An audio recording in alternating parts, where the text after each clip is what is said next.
নমস্কাৰ বন্ধু বান্ধৱীসকল, মোৰ অন্য এটা মিনি ব্লগলৈ আপোনালোক সকলোকে স্বাগতম জনাইছোঁ।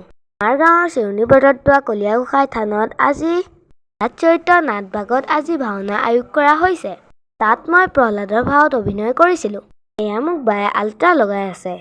আপোনালোকে মোৰ প্ৰৱেশ চাওক।